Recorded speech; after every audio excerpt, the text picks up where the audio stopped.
먼저 회계라고 적혀 있는데 우리 회계를 보기 전에 자 부기라는 용어를 먼저 보도록 할게요. 자 우리 과거에는 이제 격리 사무원들이 이제 부기 공부를 했어요. 저도 시작은 부기를 알려주면서 수업을 시작해서 이제 회계의 전산화다라고 하면서 옛날에 김대중 대통령 그 아저씨가 이제 전산화 시키면서 지금 우리 도전 프로그램이라고 이야기하는 프로그램 있죠. 그걸 나이 드신 분들은 회계 프로그램을 도전 프로그램이라 부르는 줄 알아요. 그때 왜 그렇게 됐냐면 국가가 전산화를 하게 되면 전액을 무료로 지원해 준다고 해서 그 회사가 공짜라고 하면서 영업을 하면서 커졌던 거예요. 그러면서 이제 도전이나 프로그램이 생기고 그러면서 기업들이 실제로 이제 그걸 사용을 하기 시작하면서 이제 좀 세상이 바뀌기 시작했어요. 그럼 우리 과거에는 부기라고 표현하면서 공부를 했었는데 이 부기라는 말은 장부에 기록하다라는 말의 줄임말이에요. 그 용어도 그냥 단순하게 북키핑이에요. 그럼 과거에는 우리 회계라는 걸 안 하고 그냥 부기라고만 해도 그 담당자가 업무 양이 엄청 많았다라는 거예요. 많았던 이유가 우리는 종이로 하기 때문에 그날 하루 제가 수업할 때도 우리 연습장들하고 그리고 줄자 플라스틱 자하고 그리고 빨간색 볼펜, 까만색 볼펜 이제 가지고 계속 손으로 썼어요.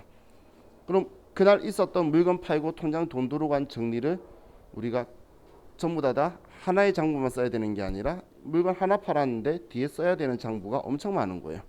그럼 그분들이 해야 되는 업무 양이 너무 많다 보니까 그때 사장님도 격리사무원한테는 찍소리도 못했어요. 심지어는 지금은 은행이 빨리 문 닫는데 과거에는 5시나 5시 반에 문 닫았어요.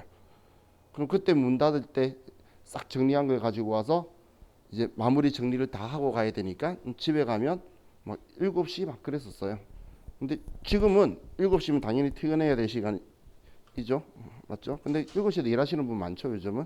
옛날에는 6시 전에 전부 다 퇴근해서 회사가 다 5시 쯤 되면 퇴근하는데 격리사무원이 7시 퇴근하고 그래서 격리사무원이 항상 키를 가지고 있는 이유는 문 닫고 문 열려고 하는 거라고. 가장 늦게 가고 또 아침에 9시에 은행 업무나 다른 거래처 업무가 시작하니까 그전에 와서 준비해야 되니까 그렇게 키를 가지고 있다 할 만큼 바빴어요.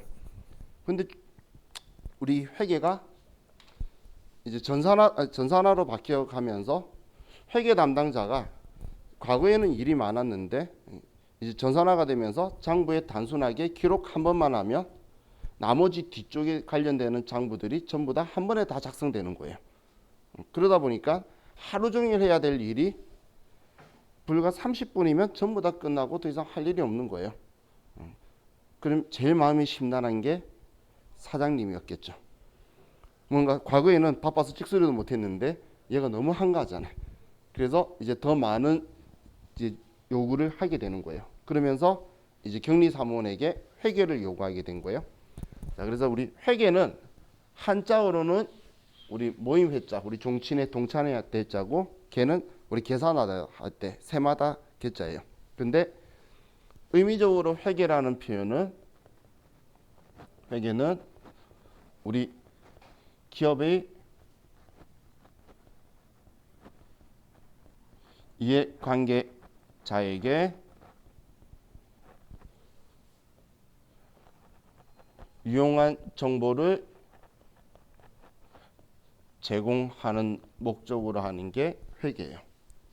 우리 기업가의 이해관계자라는 건 우리 기업하고 연결 있는 돈 빌려줄 사람 혹은 투자할 사람 혹은 우리 회사의 경영자 혹은 우리 회사에 일할 사람들 그리고 지금 일하고 있는 우리 직원들 이 모든 사람들한테 우리 그 이해관계자들에게 필요로 한 정보를 우리가 제공해주는 목적으로 작성하는 게 회계라는 거예요. 그래서 회계는 이제 엄청 포괄적으로 이제 범위가 넓어졌다라고 보시면 돼요. 그럼 이 회계 종류가 세 가지로 나눠지게 되는데 우리 기업가의 이해관계자가 누구냐에 따라서 회계 종류가 세 가지로 분류가 돼요. 자, 첫 번째가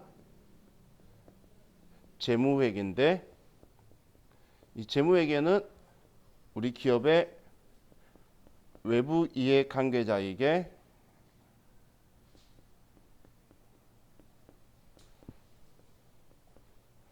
유용한 정보를 제공하는 목적으로 하는 게 재무회계예요. 혹은 외부 이용자라고도 표현을 해요. 그럼 외부 이용자나 외부 이해관계자에게 우리 유용한 정보를 준다는데, 이 외부 이해관계자가 예를 들면 우리 투자자라든지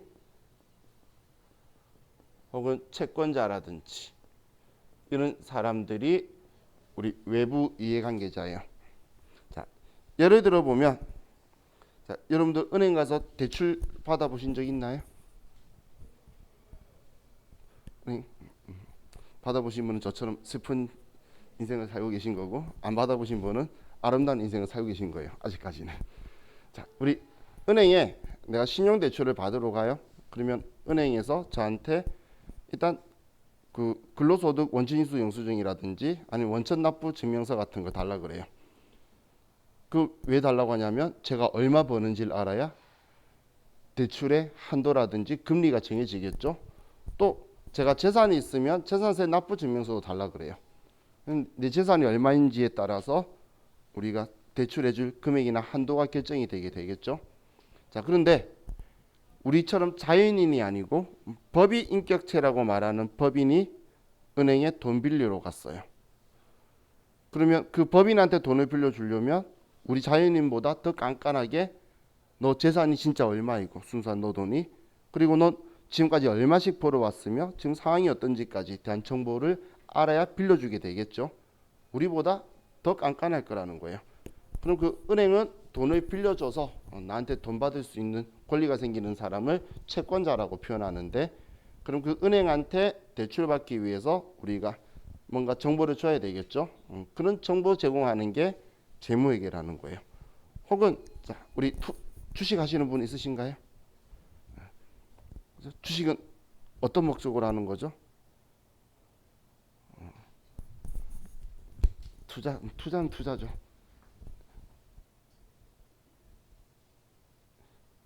대한민국 사람 잘하는 거 있죠. 이때 사고 이때 팔고, 이때 사고 이때 팔고, 시간 지나서 보면 이 회사는 오르고 있었는데, 이건 대한민국 사람들이 노름을 좋아해서 그런 거고, 사실 우리 기업에 투자를 하는 건 기업의 가치를 봐서 그 기업이 이익을 남겨서 그 이익을 내 지분만큼 분배받으려고 하는 게 주식인 거죠. 그죠? 대한민국 사람은 노름 좋아해요. 세계에서 1등이죠. 전두엽 작은 걸로. 그래서 대한민국이 마약 유나 이런 것들도 전 세계적으로 제재가 심한 이유가 국가도 알고 있고 세계도 알아요. 이 환각이나 노름이 잘 빠지는 게 전두엽이 작은 그 인간한테 일어나기 때문에 한국 사람은 외국 그렇게 하지 말라 그러는데 외국 가서 노름하다 잡혀오고 그러잖아요. 그죠? 자, 그럼 자, 우리 주식은 기업의 가치를 봐서, 그리고 그 기업이 이제 돈을 벌면 그럼 그 이익을 나의 지분율만큼 분배받는 거예요. 물론 그걸 나중에 팔면, 내가 살던 집 팔면 살 때보다 비싸면 좋지, 그런 느낌으로 가져야 되는 건데, 그럼 이 기업이 지금 정확 얼마나 이익을 내서 나한테 분배해 줄 수 있는지 그걸 보려면 나한테 필요한 이 기업에 대한 정보가 필요하겠죠. 그러면 그 정보를 제공하기 위해서 생산하는 게 재무회계라는 거예요. 그럼 우리는 지금 이게 우리 시험에선 기본적인 메인이에요.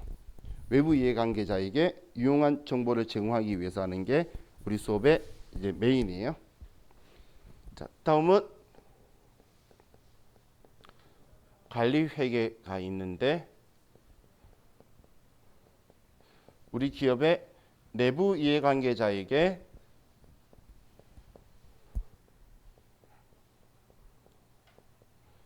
유용한 정보를 제공하는 목적으로 하는 게 관리회계예요. 내부 이용자 혹은 내부 이해관계자라고 하는데, 이 내부 이해관계자는 우리 기업의 의사결정 권한자를 이야기하는 거예요.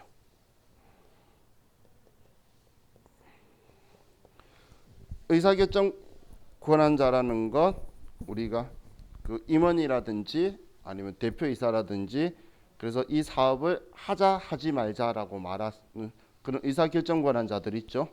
그 의사결정 권한자에게 유용한 정보를 제공하는 목적으로 하는 게 관리회계예요. 자, 여기에서 여러분들이 오해하시면 안 되는 게 원가 회계가 있는데 원가 회계와 관리 회계는 같은 게 아니에요. 얘는 서로 다른 거예요. 자, 원가 회계는 얘가 정말 얼마였냐, 내가 사온 가격이 정확하게 얘 때문에 들어간 돈이 얼마냐까지 계산하는 게 원가 회계예요. 그럼 관리 회계라는 건 그럼 그걸 사서 판다면 우리 흔히 본정치기 하는 지점이 언제야? 이런 게 손익분기점이라고 표현할 거고, 그리고 이거에 대해서 영업 레버리지라든지 공헌이익점이 언제인지 이런 것들을 해서 의사결정권자한테 제시하면 그 사람이 보고 이 사업 하자 말자라고 결정할 거예요. 그러면 그걸 결정할 수 있는 정보를 생산해서 주는 게 관리회계예요. 자, 그럼 우리는 관리회계가 뭔지만 아시면 되지, 우리 시험 챕터는 관리회계는 시험 챕터가 아니에요. 우리 시험 챕터는 근데 원가회계예요. 이 한 개 얼마인지, 우리 회사가 보드마카 파는 회사라면 이거 하나 만드는데 얼마 들어간지는 알아야 될 거잖아요. 그 계산하는 것까지만 우리는 시험 챕터라고 보시면 돼요. 자, 그리고 마지막으로 세무회계. 우리 책에는 안 적혀 있죠. 자, 얘는 국가나 지방자치단체에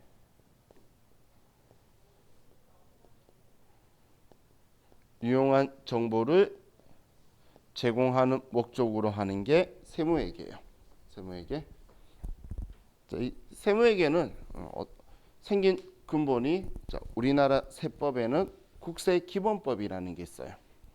이 국세기본법은 우리가 일상생활에서 여러분들이 쉽게 만날 수 있는 부가가치세, 소득세, 법인세의 상위법이에요. 근데 그 상위법에서 이 아래 있는 3법한테 너네가 세금 내야 되는, 너가 직접 국가에다가 세금을 신고하고 납부하래요.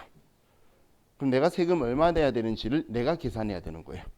근데 그걸 똑바로 계산 안 하면 이제 세무 공무원들이 그걸 바로 잡아주러 와요. 기업이 신고했는데 제대로 신고 안 하면 바로 잡아주러 오는 걸 원래 경정이라고 하는데, 신기하게도 대한민국 사람은 그걸 세무조사라고 하면서 그렇게 바로 잡아주러 오면 기업이 망하곤 해요. 그죠? 그게 그럼 지금 우리는 그 법 때문에 그럼 기업이 직접 신고를 해야 되겠죠. 그래서 그 신고할 정보를 정확하게 세금이 얼마인지 산출하는 게 우리 세무회계다라고 보시면 돼요.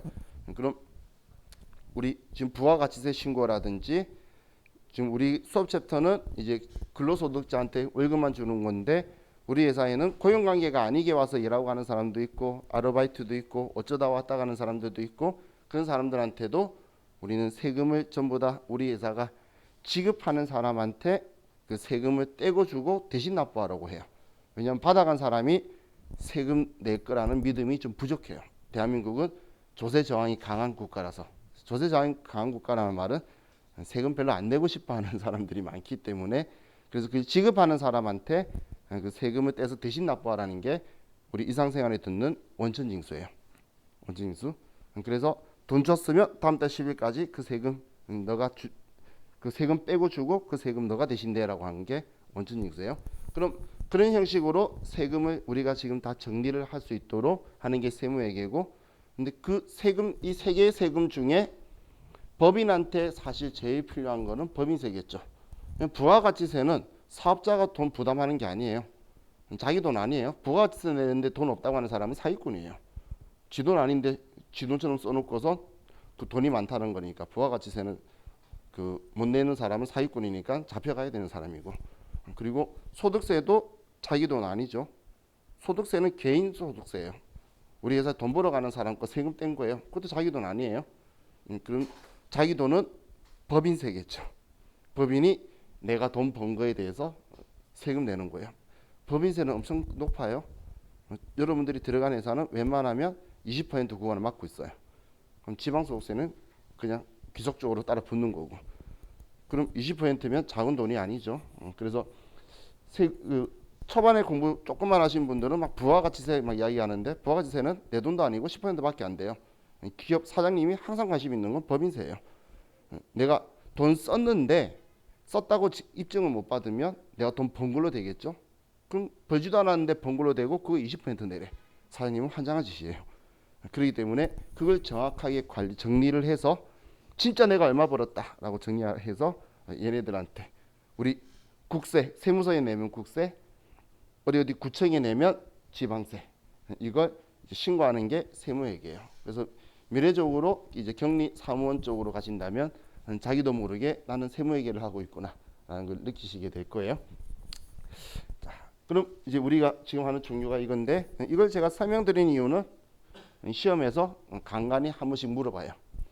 물어보는 게 좀 유치하게 물어봐요. 회계란 외부 이해관계자에게 유용한 정보를 제공하는 목적으로 한다. 맞나요? 아니죠. 제가 유치하게 물어본다 그랬잖아요. 회계는 우리 전체 모든 기업의 모든 이해관계자에게 유용한 정보를 제공하는 거고 외부 이해관계자라고 콕 집어버리면 재무회계를 이야기하는 거죠. 정말 실질적으로 기출문제에서 그렇게 유치하게 내더라고. 근데 시험 때는 내 마음이 급해서 그런지 그게 눈에 잘 안 들어와요. 그게 이거다라고 보시면 돼요. 자, 그럼 우리 회계 정의에 적혀 있는 거에 있는 내용을 우리 책에 세무회계도 적혀 있었구나. 자, 그럼 회계상의 거래를 보기 전에 먼저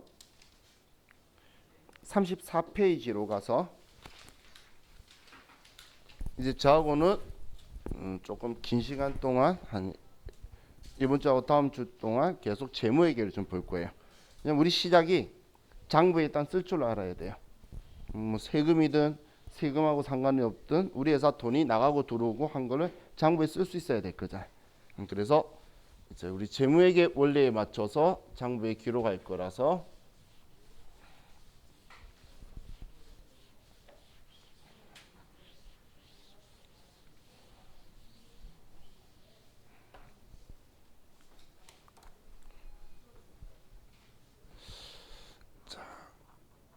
그럼 우리 이제 재무회계를 할 건데 자, 이 재무회계는 우리 외부 이해관계자에게